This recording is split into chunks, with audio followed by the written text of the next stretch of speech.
The area where these two countries are working most closely is a plan to combat climate change.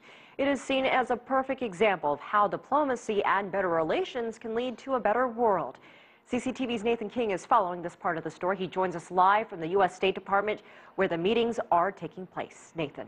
Yeah, Elaine, you know, they're so happy about the climate change agreement that they inked in November back in Beijing that the politicians here actually played a video that they put together praising each other's attitude. Just a reminder, remember, that agreement basically would cap China's carbon emissions in 2030, no more rate of growth. And the U.S. has promised to reduce carbon emissions by 26% or more by 2025. Now, why is that important? Well, it shows the rest of the world what the two biggest economies and the two biggest emitters can do. And if they can do it, so can the rest of the world. Let's take a listen.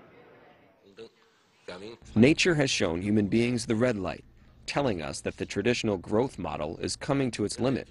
And human beings must change the old way of production that relies too much on consumption of resources and not the environment. We're leveraging as much as we can the joint U.S.-China cooperative effort to encourage other countries to be as bold and ambitious as possible in embracing their targets. And so far, it's having an impact.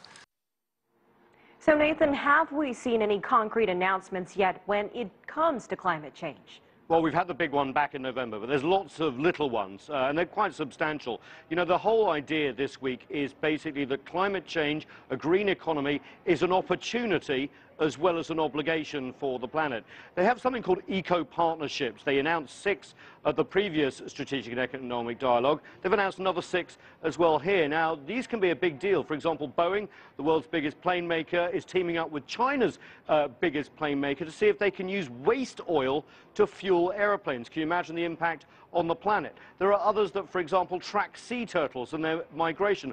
A whole host of other climate initiatives as well that brings the best thinking in the US with the best thinking in China.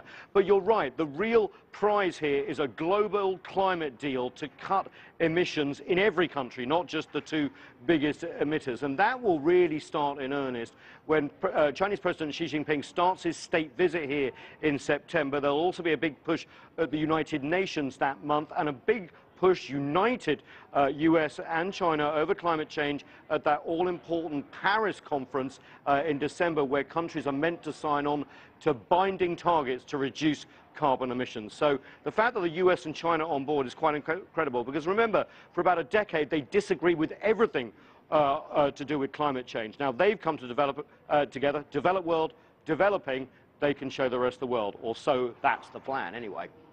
All right, CCTV's Nathan King live at the U.S. State Department in Washington.